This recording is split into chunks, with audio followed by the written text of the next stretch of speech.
Alhamdulillahirabbil alamin wassalatu wassalamu ala sayyidil mursalin wa ala alihi wa sahbihi wa man tabi'ahum bi ihsanin ila yaumiddin.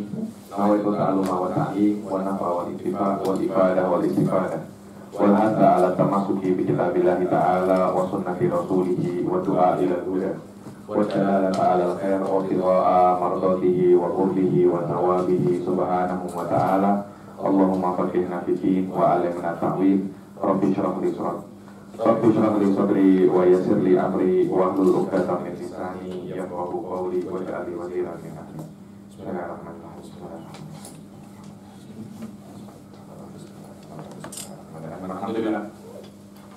Alhamdulillah, kita masih terus di dalam kelas Qawaidul Aqaid ini sudah seri ke berapa?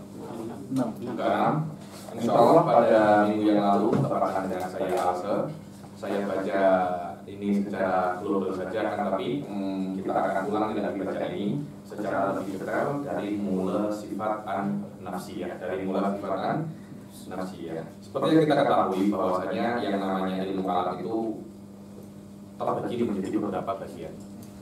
Yang pertama ya ini tentang uluhiyah, kemudian an-nubuwah, kemudian as-samiyah. Yang mana di antara semua bab ini, 3 bab ini, yang paling penting adalah tentang uluhiyah. Terutama yang berkaitan dengan sifat-sifat Allah Subhanahu wa ta'ala, yang mana sifat-sifat Allah ini dibagi menjadi 4, yaitu an-nasiyah, was-salbiyah, wal ma'ani, yang terakhir ma'nawiyah. Ini mukhalafun fiha. Fa'inal asy'ariyah tak cakap ada yang namanya sifat al-ma'nawiyah. Berbeda dengan ulama al-Maturidiyah yang mengatakan bahwasanya al-ma'nawiyah ini ada, karena itu sifat 20 yang sering kita dengar itu alamat dari Maturidiyah. Adapun menurut Asy'ariyah sifat ini hanya 13 dengan penafian sifat al-ma'nawiyah, dan itu bukan khilaf yang besar sebenarnya, bukan khilaf yang besar. Akan tetapi semua ini mabni terbangun atas sebuah pemahaman yang namanya ahwal. Ya, ini ada sesuatu yang ada yang sesuatu yang tidak ada yang diantaranya namanya apa? Hal. Sesuatu antara ada dan tidak ada. Nah, sifat ma'nawiyah itu terbangun atas sebuah pemahaman isbatin ahwal. Terutama nanti kita akan saja hal-hal yang paling penting. Saya akan cakap pasal dalil ahwal, karena itu bukan di dalam level 1 ilmu kalam. Untuk pembelajaran ilmu kalam kita mempunyai beberapa level di dalam Qawaidul Aqaid ini. Kita hanya mempelajari ma'ani sifat, apa saja makna tentang sifat-sifat Allah dan sifat-sifat Rasul, dan beberapa tentang makna yang ada di dalam samiyah. Nanti ada level di atasnya dalil tentang sifat-sifat tersebut. Kita di sini di dalam level Qawaidul Aqaid ini kita akan mempelajari makna dan sedikit tentang dalil yang berkaitan tentang makna tersebut. Adapun dalil yang mutawal, wujud ala dalil, itu mungkin dipelajari di level yang lebih tinggi, Karena itu kalau kita tengok kitab ilmu kalam seperti As-Sanusi, pasti beliau akan menyebutkan awalnya hanya tentang aqaid. Sekiranya kalau orang mengetahui itu, dia akan mengetahui akidah mujarradan anid dalil, tapi dia masih dalam kategori muqallid. Kemudian seperti yang kedua akan diulangi lagi akidah itu, akan tetapi berdasarkan dengan dalil-dalil yang ada. Sekiranya kalau mengetahui dalil itu, seseorang akan keluar dari yang namanya muqallid, yang mana menjadi muqallid itu tasdaq, karena dia akan menjadi berdosa atau alimannya itu mukhalafun fiha.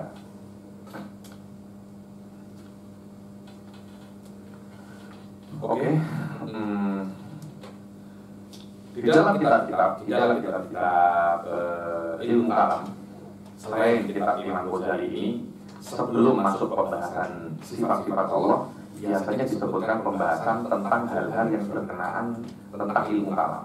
Contoh apa itu takrif hukum, apa itu takrif dalil akli, dan hal-hal yang lain yang berkenaan dengan ilmu kalam. Akan tetapi di dalam level qawaidul aqaid ini kita takliyah untuk mempelajari itu dahulu karena itu akan sedikit lebih mendalam dan saya kira tak sesuai dengan kitab qawaidul aqaid. Insya Allah kita akan lebih memperdalam di dalam adillah, di dalam mafahim dan rudud alal adillah, karena yang namanya adillah itu harus ada rudud ala syubhat yang muwajjah, apa muwajjah itu yang terarah dan ditembakkan kepada adillah-adillah tersebut.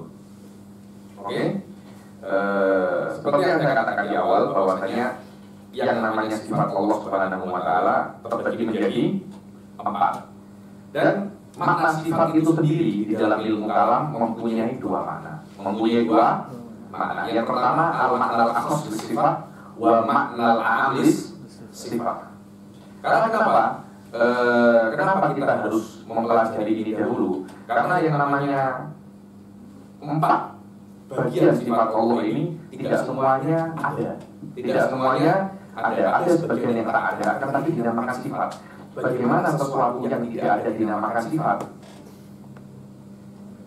Itu mabni alal maknal am sifat. Ada 2 makna sifat. Al maknal akhas wal maknal am. Al maknal am,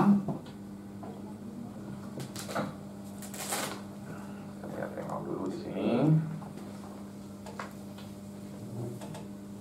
Kullu ma yukramu.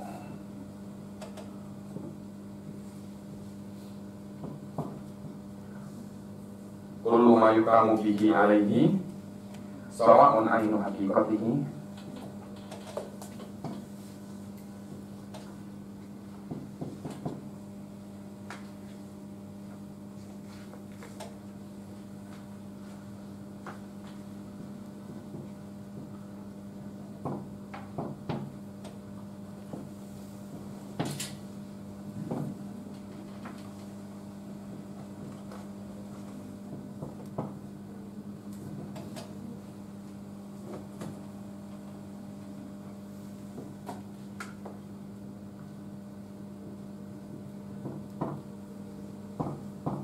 ini penting sekali untuk memahami. Kalau Anda tak paham ini, akan ada sebuah pertanyaan yang terus terngiang di dalam otak Anda atas 4 bagian dari sifat Allah Subhanahu wa taala. Ini adalah al-makna al-am wal makna al-akhas di sifat. Maknanya sifat itu mempunyai 2 makna.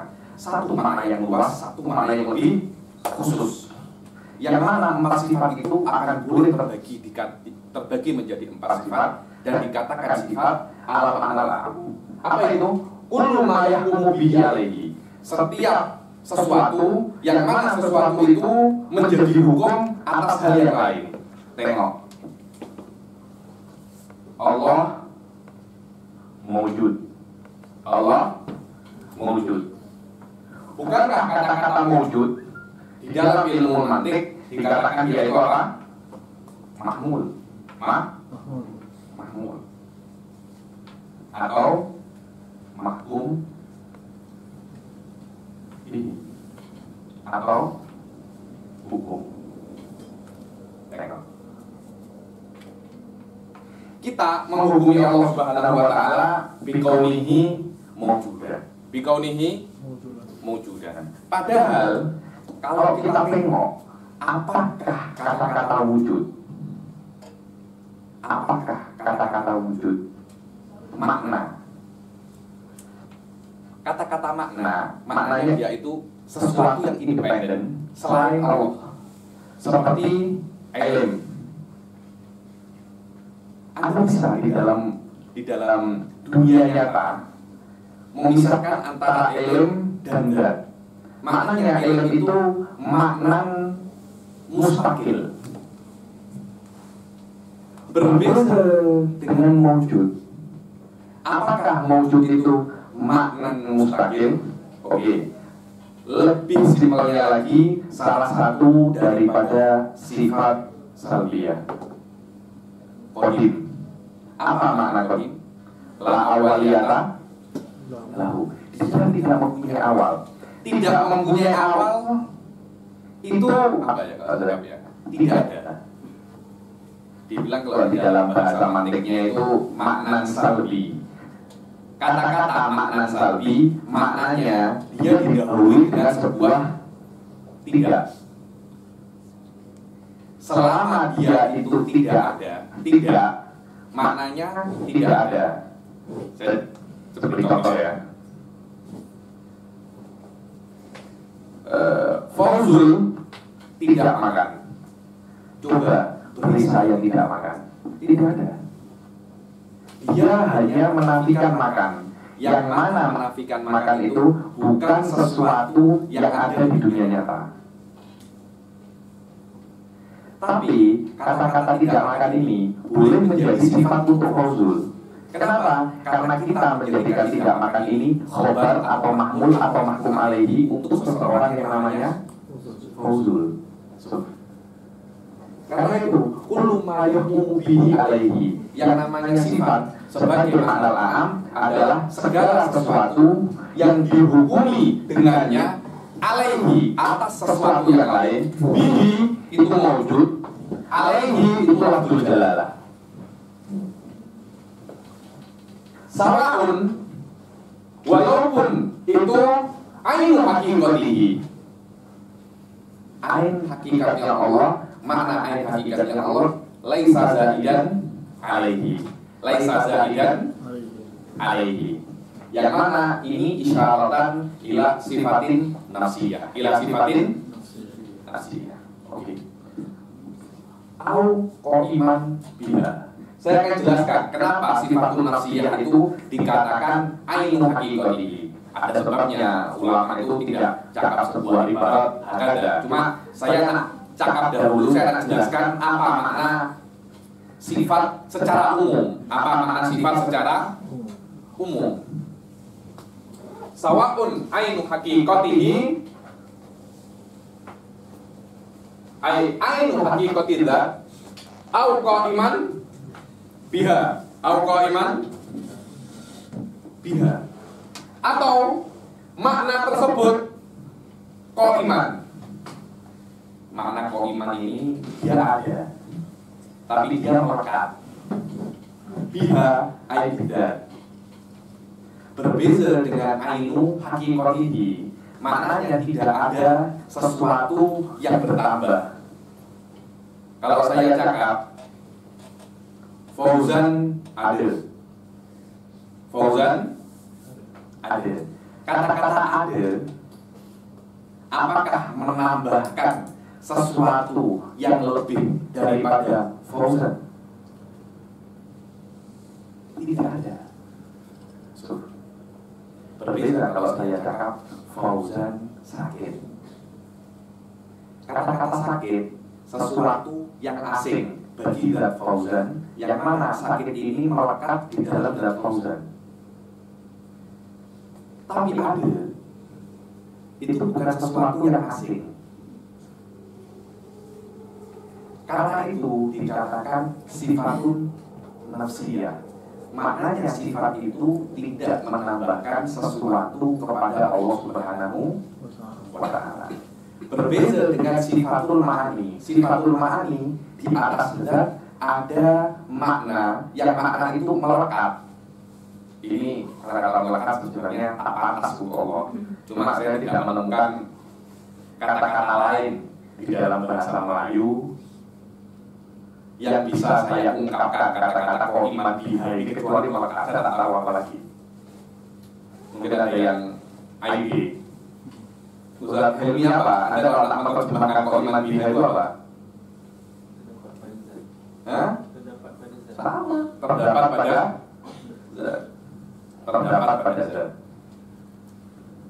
Au kharijan anha. Atau sifat tersebut, tengok, sifat tersebut tidak terdapat atau tidak melekat pada zat, tapi di luar zat. Tengok, sesuatu di luar zat, tapi zat disifati dengan itu. Ada tak merasa pelik kan? Contohnya, Yang tertawa Fauzul, cakap Dr. Anwar tertawa. Padahal yang tertawa orang lain. Tapi boleh jadi disifati tertawa yang ada pada hal lain ke seseorang yang tidak melakukan sifat tersebut.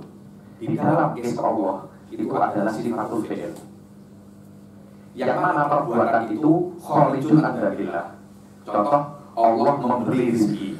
Allah memberi rezeki. Rezeki itu tidak terdapat di dalam zat Allah, tapi Allah memberi rezeki kepada makhluknya. Ketika Allah memberi rezeki kepada makhluknya, Allah mempunyai nama Razik. Allah mempunyai nama Razik.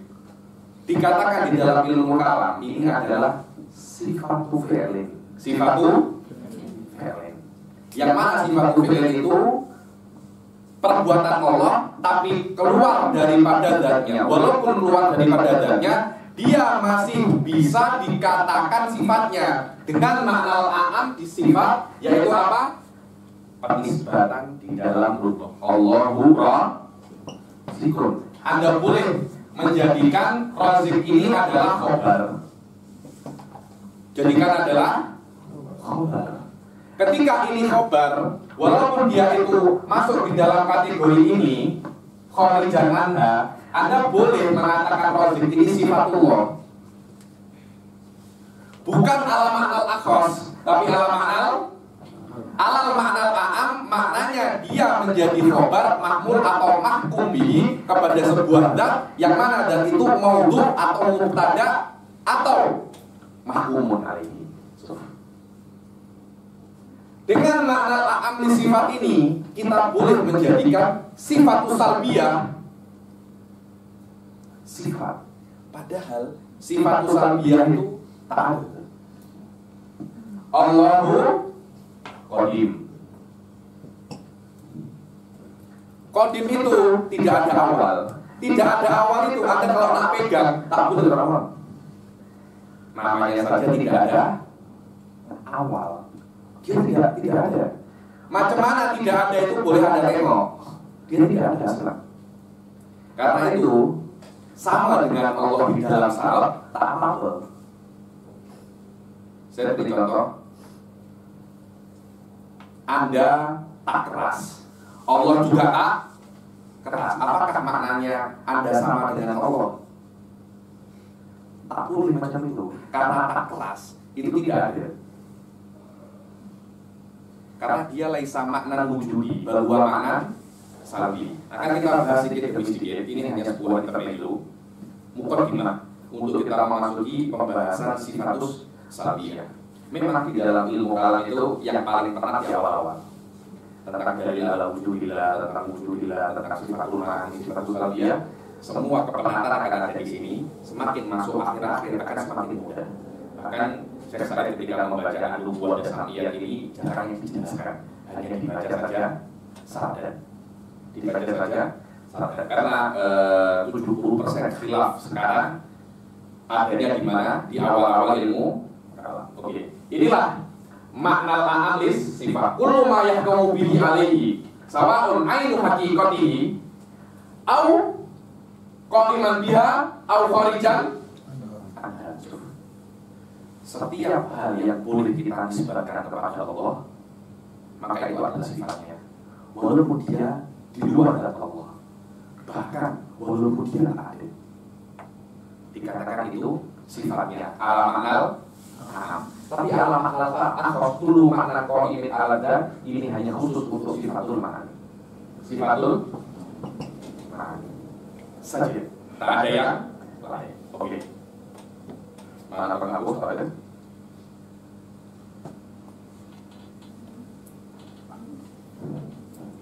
Kemudian sebelum saya teruskan, ada yang tak paham tentang makna al-am wal akhos?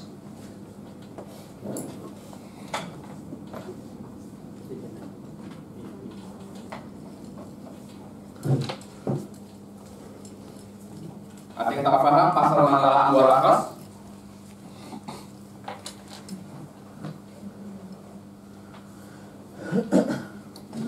Oke. Sekarang kita akan mulai dengan yang namanya sifatun nafsiyah. Sifatun nafsiyah. Oke. Sifatun nafsiyah ini dikatakan dia itu sifatun nafsiyah li'annaha tadullu ala nafsid dzat. Tadullu ala nafsid dzat. Yusamma li'annaha tadullu ala nafsid dzat.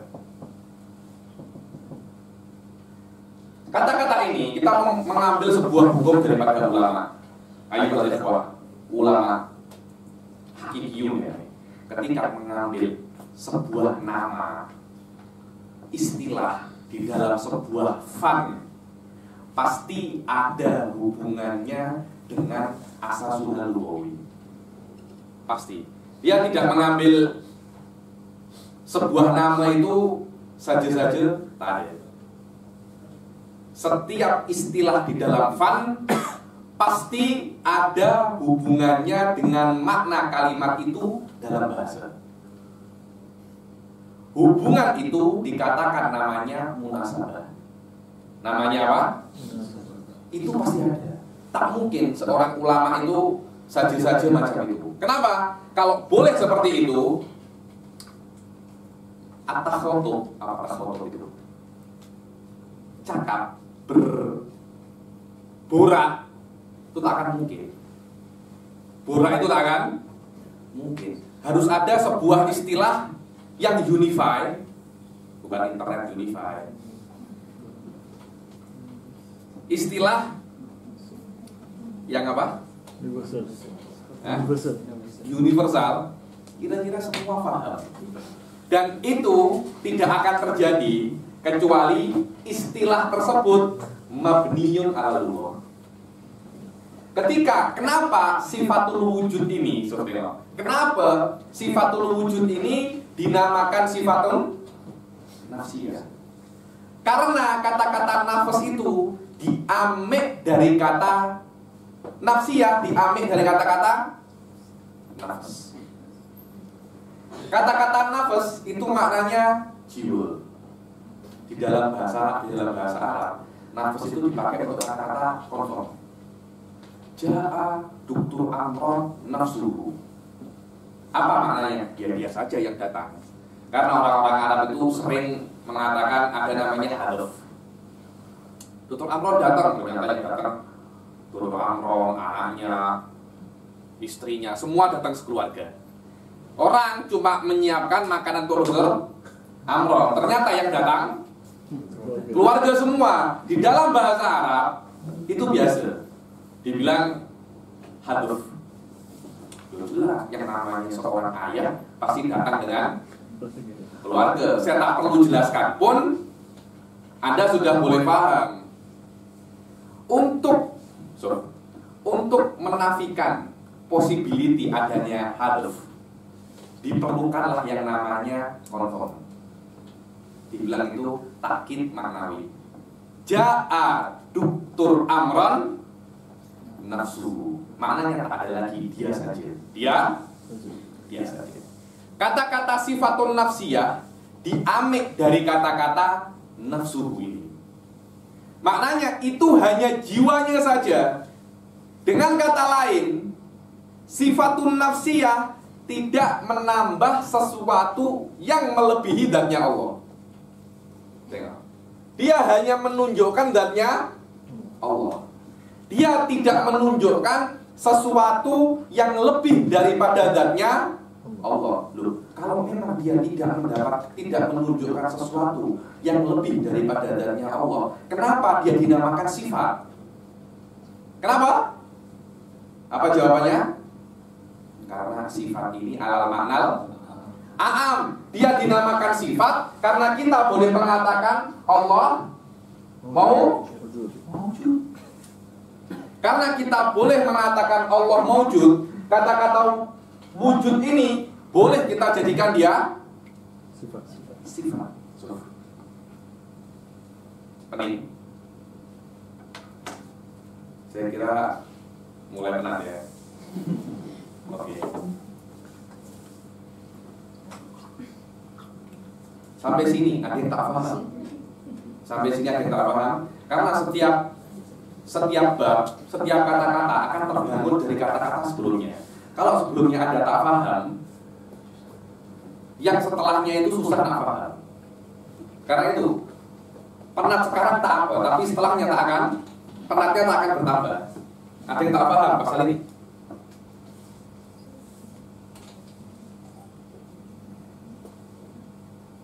Tak paham soal nanti minta soal. Soal tak ada? Sampai sini tak ada soal?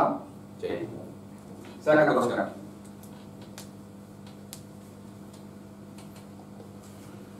Ketika sifatun nafsiyah itu diambil dari kata nafas, diri dia sendiri, jiwa dia sendiri, zat dia sendiri, maknanya sifatun nafsiyah ini tidak menambah sesuatu zaid ala zatillah. Karena kenapa? Kalau kita cakap fauzul mawjud, fauzul mawjud, kata-kata mawjud tidak menambahkan sesuatu yang lebih daripada zat fauzul yang sekarang. Tak ada. Ketika Anda di lemari, Anda ambil baju, Anda keluarkan dari lemari, Anda cakap, sekarang baju ini tampak. Apakah tampak itu menambahkan sesuatu yang asing bagi baju? Tidak menambahkan kecuali lafaznya saja. Tidak ada sesuatu yang baru dengan kata-kata tampak. Dengan kata-kata tampak menambahkan sesuatu selain baju. Berbeza kalau Anda cakap baju itu terkoyak. Terkoyak itu adalah sesuatu yang asing bagi baju, boleh berubah baju. Tapi kata-kata tampak apa? Tidak ada sesuatu yang baru. Zaidun, Fauzul, Ade. Kata-kata Ade ini apa? Subhanallah. Kalau Anda pikir Ade ini apa sebenarnya? Berbeza dengan ilmu. Ilmu itu sesuatu yang menambah pada zat Fauzul hal yang asing. Karena itu ilmu ini semakin banyak, fauzul semakin berharga. Karena itu kan gaji BA tak macam gaji master, master tak macam gaji PhD, PhD tak macam gaji. Apa yang berbeza antara empat ini? Ilmunya beda. Maknanya fauzul BA gajinya akan lebih kecil daripada fauzul master. Semuanya tetap fauzul. Yang berbeza adalah bukan gajinya, ilmunya. Maknanya ilmu ini menambah sesuatu yang asing bagi fauzul. Ada menambah apa? Ada menambah apa? Menambah apa? Karena itu, ini penting. Imam Asy'ari mengatakan al-wujudu ainul wujud. Subhanallah. Apa qaul Asy'ari?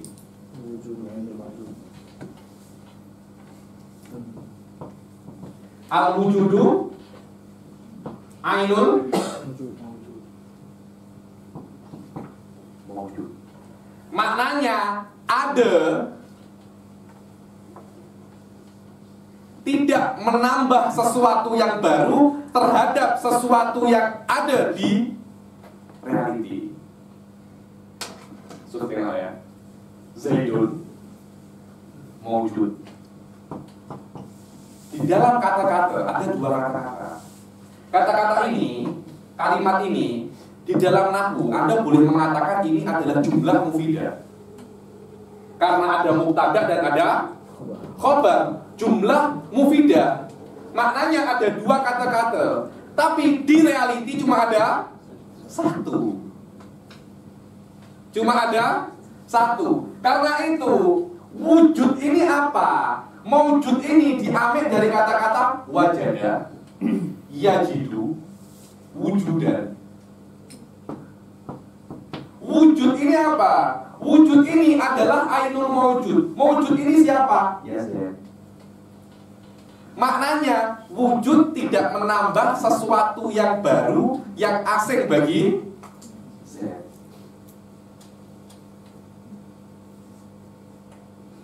Paham? Jadi saya sudah ulangi berkali-kali. Dia tidak menambah sesuatu yang baru wujud itu. Dan Anda jangan meremehkan pembahasan wujud ini. Banyak sekali yang khilaf. Di dalam mazhab Asy'ari pun ada yang mukhalif Asy'ari, yaitu Fakhruddin Ar-Razi.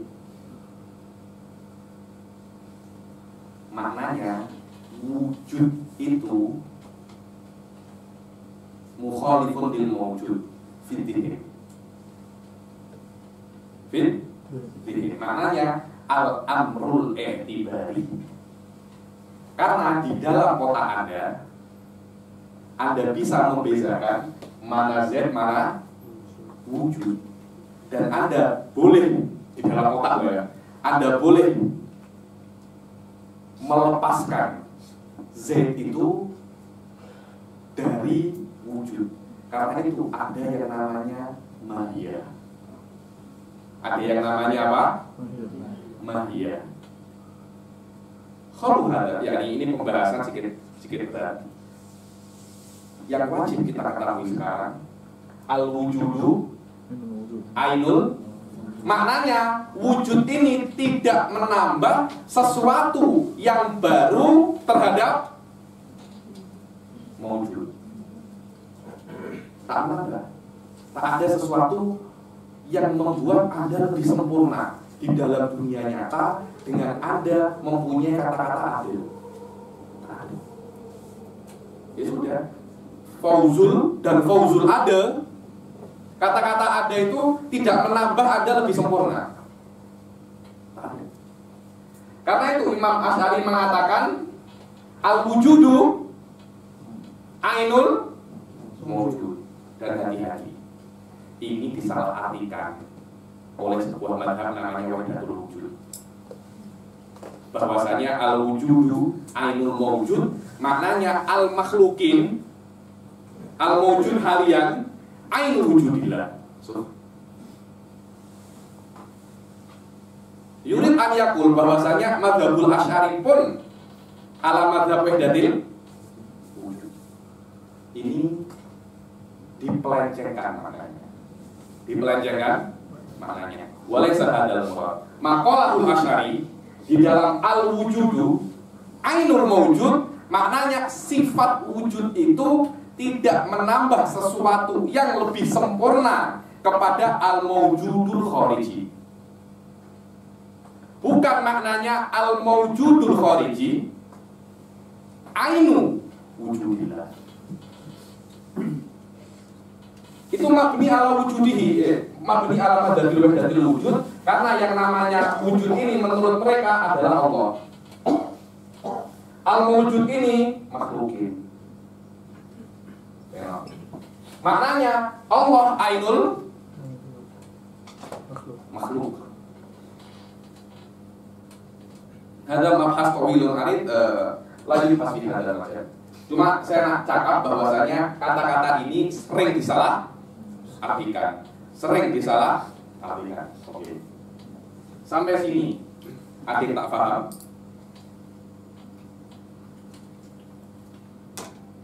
Adik tak paham?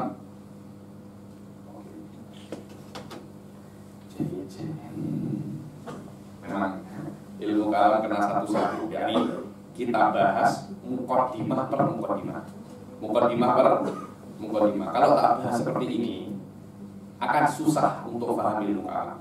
Dulu saya menderita ketika belajar ilmu ini, saya menderita karena belajarnya tak macam ini.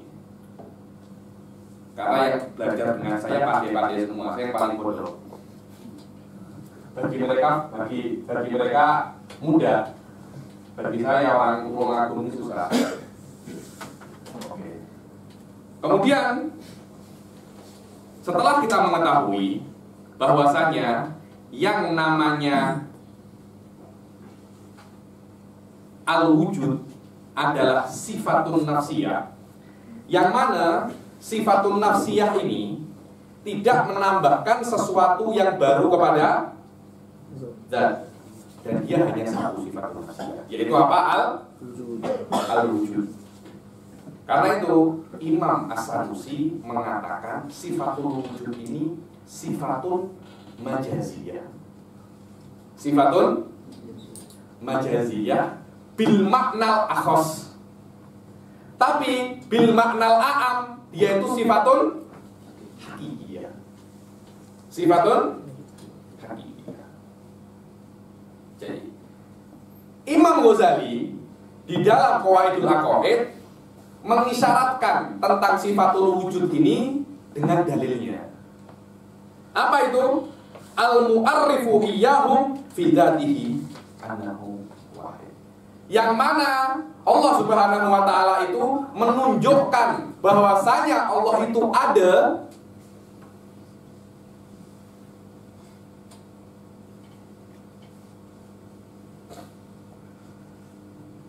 al-mu'arrifu iyyahum dengan cara memberitahu mereka dengan apa? Dengan adanya alam semesta. Imam Ghazali tak cakap Allah mawjud sorohan, tapi Imam Ghazali cakap tentang dalil. Allah mu'arif, maknanya Allah memberitahu mereka. Al-mu'arif, Allah memberitahu siapa? Iyahu, para makhluk. Allah memberitahu para makhluk bahwasanya Allah itu ada. Bagaimana cara Allah memberitahu makhluk? Dengan adanya kita sekarang alam semesta seperti ini. Memberitahu wujud itu lebih dikenal dengan nama ini, dalilul hudus. Apa? Dalilul hudus. Ini adalah dalil yang paling pertama di kitab ilmu kalam apapun. Dalil ini pasti dipelajari paling pertama. Kitab manapun, di Qawaidul Iya, di Iqtisadul I'tiqad, walaupun kitab yang tinggi, dalil ini mesti ada. Apa dalil ini?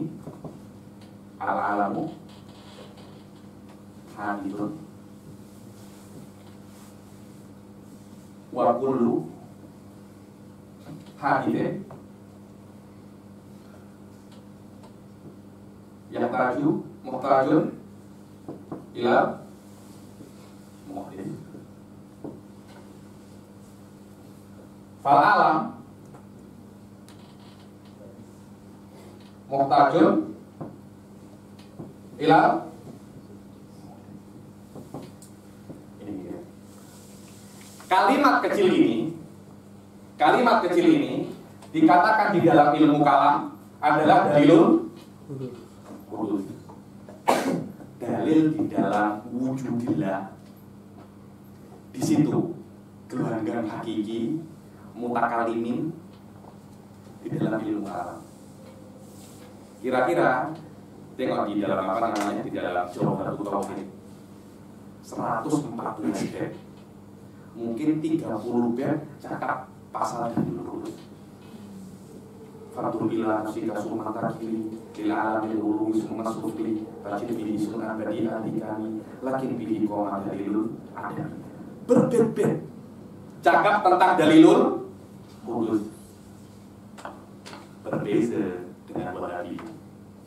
Hampir sikit yang cakap pasal dalilul hudus.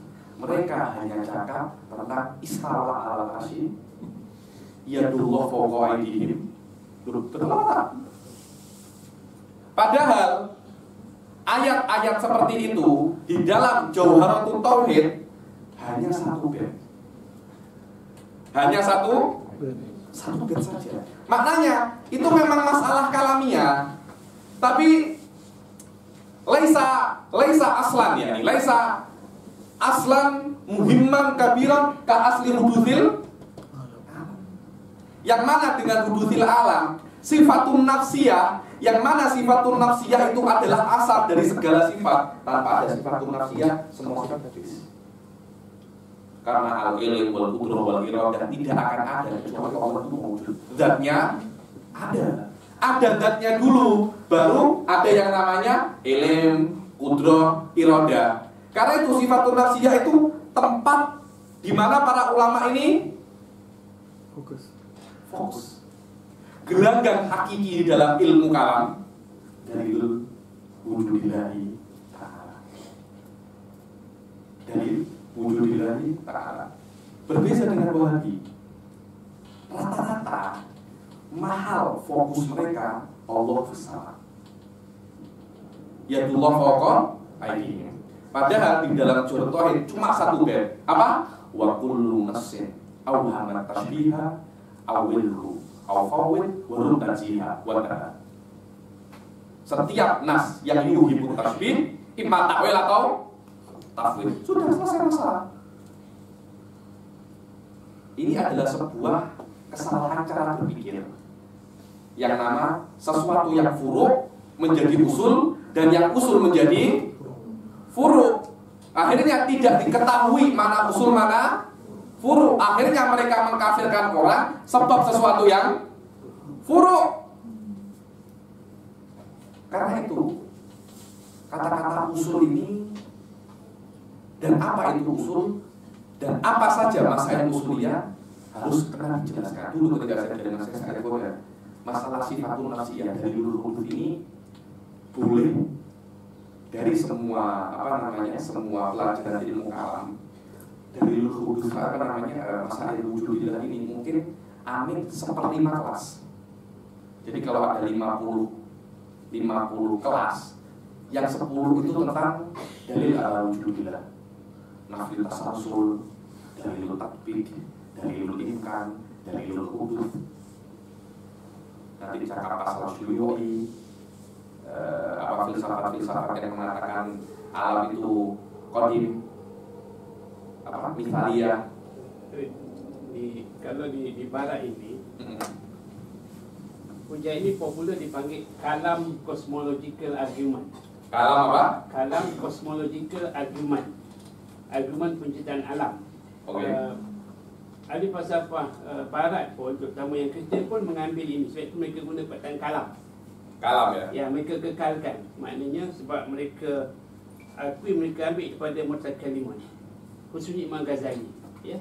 Memang Imam Ghazali di dalam Ikhtisar fil I'tiqad menggunakan dalilul hudud. Sebenarnya dalil yang lain itu banyak. Dalil yang lain itu banyak. Ada yang namanya dalilul imkan. Dalilul imkan. Ada yang namanya dalilul nizam. Ada yang namanya dalilul inayah. Mahalnya bukan kitab ini. Saya mungkin hanya akan menjelaskan dalilul hudud secara simpel di sini. Tapi kenapa ulama itu tamma bidalil hudud? Karena dalil ini sangat agung sekali. Dengan adanya dalil hudud, kira-kira majoriti sifat kamalatillah boleh kita buktikan dan dengan cara yang mudah. Karena kita mempunyai, gimana sudah saya jelaskan, kalau ada dua mukadimah, ini namanya sugro, ini namanya kubro, ini namanya natijah. Ini namanya natijah. Munakosyah bukan di sugro dan bukan di natijah, tapi di sugro dan kubro. Di antara sugro dan kubro ini, yang problem hanya di sugro saja. Sedangkan di kubro ini dia dibilang qoribun minal badaha. Minal badaha. Dia itu hampir necessary.